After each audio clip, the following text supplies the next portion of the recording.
David Coffer, bonjour, bienvenue au Ninkasi pour cette émission de 42 TV. Alors vous êtes un des rares élus LREM, donc En Marche de la Loire, dans une municipalité, on pourrait citer Vauchette, Charlieu, quand même une ville assez importante, je crois Planfoy. Saint-Romain. Ah pardon, j'ai cru que vous parliez de la commune pour laquelle j'ai pas oublié votre commune, pardon, oui, c'est la cité à la fin, et Saint-Romain les Atteux. Donc est-ce que j'ai oublié d'en citer d'autres? Bonjour déjà Pat Françon et merci pour l'invitation ce matin au Ninkasi.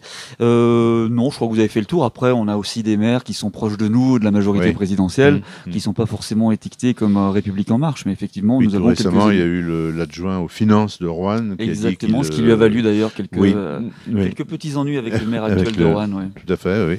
Alors, vous avez été un des tout premiers à rejoindre celui qui est encore et toujours pour l'instant président de la République. C'était en 2016, même avant le lancement de la campagne officielle. Dans quelles circonstances? Comment ça s'est passé? Écoutez, c'était en avril 2016. Nous nous sommes vus au début au niveau départemental, on était 4-5, on se comptait sur les doigts d'une main. Quelles sont les conditions qui ont fait que j'ai rejoint Emmanuel Macron? Bon, j'ai toujours été, de toute façon, de près ou de loin, attiré par le monde politique. J'ai été très longtemps un militant plutôt proche ou même adhérent du Parti Socialiste. Et quand Emmanuel Macron, déjà, avait été nommé ministre de l'économie par François Hollande, j'avais trouvé qu'il y avait un discours qui était cohérent, il y avait un souffle nouveau, il y avait un dépassement qui était programmé, et je me suis retrouvé dans quasiment 100% de ses réponses à apporter aux difficultés rencontrées et 100% de son projet. Ce qui fait qu'effectivement, avec notamment, vous citiez Jean-Michel Miss, Valéria Formuntian, et puis quelques autres, on était une petite poignée en avril 2016, exactement. Avant même qu'il se déclare candidat, quand il a lancé le mouvement La République, enfin, En Marche, avant que ça s'appelle La République En Marche, c'était donc En Marche. Et vous avez tout de suite adhéré à la formation politique, oui. Dès avril 2016, ouais. Donc ça fait ça fera bientôt 6 ans maintenant. Alors on sort d'un quinquennat qui a quand même été une suite d'obstacles sociaux, sanitaires, malheureusement guerriers depuis maintenant quelques semaines. Comment vous avez vécu ces étapes? Est-ce que vous avez eu des doutes parfois par exemple dans l'étape des Gilets jaunes, qui a quand même été une épreuve compliquée, vis-à-vis du leadership du président de la République? Des doutes, je pense en politique en particulier, ou même en général dans la vie, il est toujours bon d'avoir des doutes. Oui, l'assurance stricte. Voilà. On peut se tromper, on a le droit à l'erreur, on peut faire des erreurs d'appréciation, des choix qui peuvent être mal compris ou mal interprétés parce qu'ils ont été mal exposés. Et c'est ce qui est arrivé avec la crise des Gilets jaunes, où effectivement pas grand monde et pas beaucoup d'observateurs politiques ont vu venir cette crise, et notamment sa durée dans le temps. Et nous-mêmes, j'allais dire les marcheurs de la première heure, ou les parlementaires, le gouvernement et le président de la République. Mais à toute crise, il y a des choses positives qui en ressortent, notamment quand une crise n'est pas prévue. Le président lui-même a dit, j'ai appris. On apprend tout, on apprend de nos erreurs. Si on n'apprend pas de nos erreurs, c'est qu'on n'a rien compris du tout. Donc tomber, c'est pas grave, le tout c'est de se relever. C'est ce qui s'est passé. Il y a eu cette crise des Gilets jaunes qui a impacté le pays pendant plusieurs mois. Il y a eu une réponse qui a été apportée d'un point de vue politique par le président de la République. Il est descendu dans l'arène à travers les grands débats nationaux. Donc contrairement à ce qu'on dit, il n'a pas peur du débat démocratique. Bien au contraire, il ira et il continuera d'aller au débat et au plus près des Français. On dit qu'il s'intéresse à développer la démocratie participative, comme le dit le Conseil économique, social, environnemental. Alors, la démocratie participative, moi c'est très bien, mais je suis peut-être de la vieille école, mais je crois plus à la démocratie représentative. On vote pour des représentants. Il faut, quand il y a des grosses crises, bien évidemment, se tourner vers le peuple. Et pour ça, on a ce qu'on appelle le référendum ou des grands débats nationaux. Donc la crise des Gilets jaunes, finalement, qui était très compliquée, qui datait, c'était latent depuis de nombreuses années, cette crise-là a éclaté. Ça ne pouvait qu'éclater pour plein de mesures. Peut-être que nous aussi, on n'a pas été à la hauteur toujours des éléments qu'on devait apporter. Quoi qu'il en soit, il y a eu ce grand débat. Ensuite, effectivement, il y a eu la pandémie. Et maintenant, nous sommes, même si le pays n'est pas en guerre, en Europe, il y a un pays qui est en guerre. Alors, je reviens un petit peu aux formations politiques. La République En Marche, maintenant, un élément d'une famille, d'une confédération, je ne sais pas quel est le terme qu'il faut employer. Il y a d'autres partis de la majorité présidentielle, c'est peut-être le thème qui convient le mieux.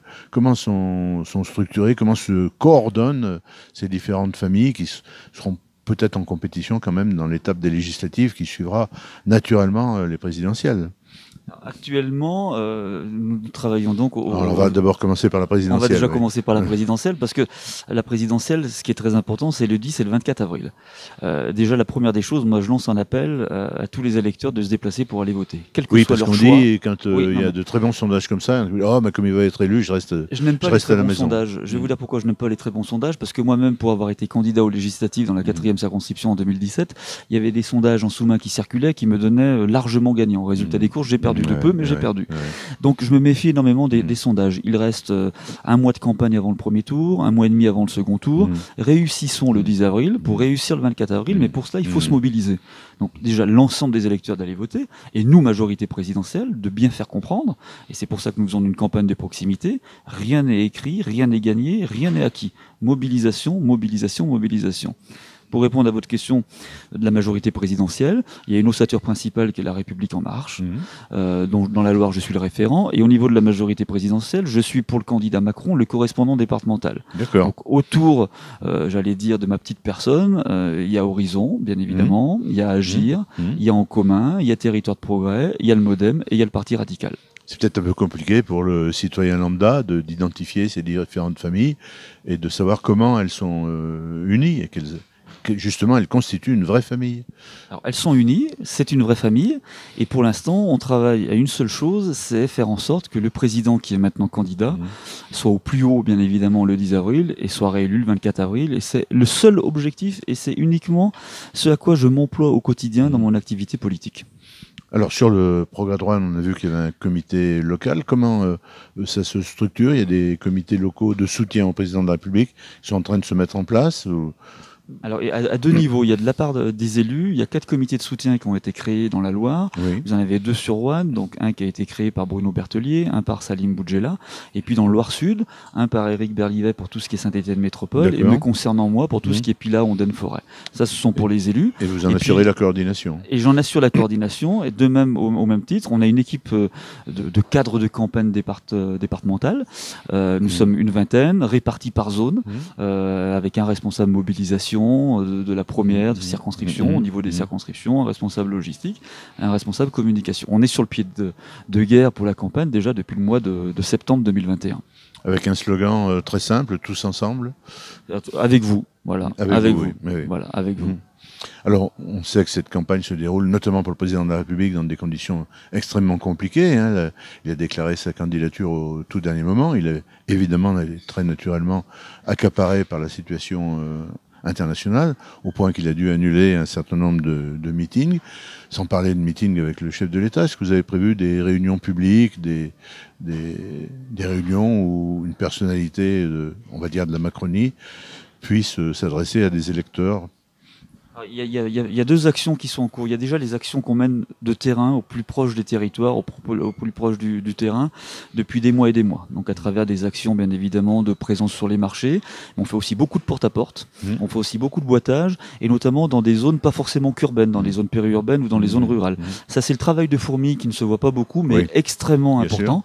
On arrive à mobiliser une centaine de personnes par semaine sur l'ensemble des 6 circonscriptions, et on mène une trentaine d'actions par semaine depuis le mois depuis le mois de septembre 2021, et ça monte vraiment en puissance depuis qu'Emmanuel Macron est candidat.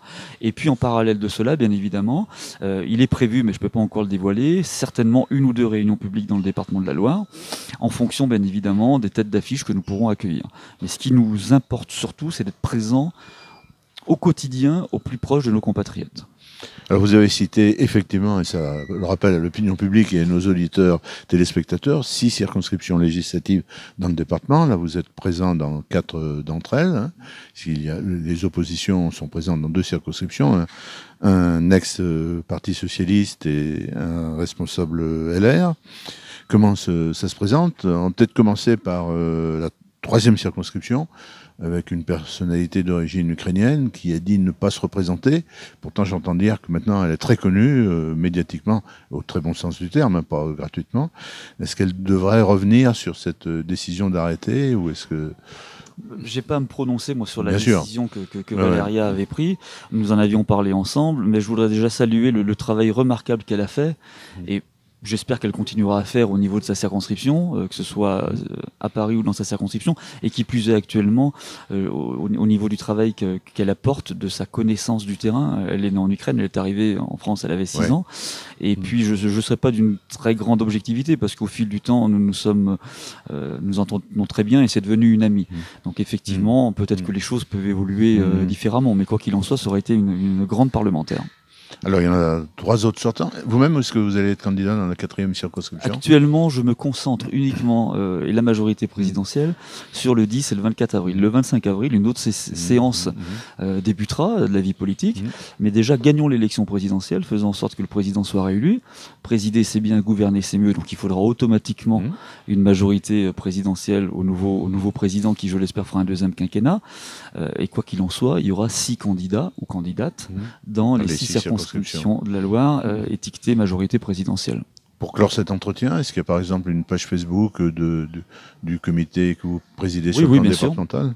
Oui, il y a une page. Vous pouvez donner l'adresse c'est majorité présidentielle avec vous. Il y a un compte Twitter, il y a un site internet, il y a tout ce qu'il faut. Merci beaucoup d'être venu au Ninkasi vous entretenir sur 42 TV. Merci beaucoup, Pat Françon.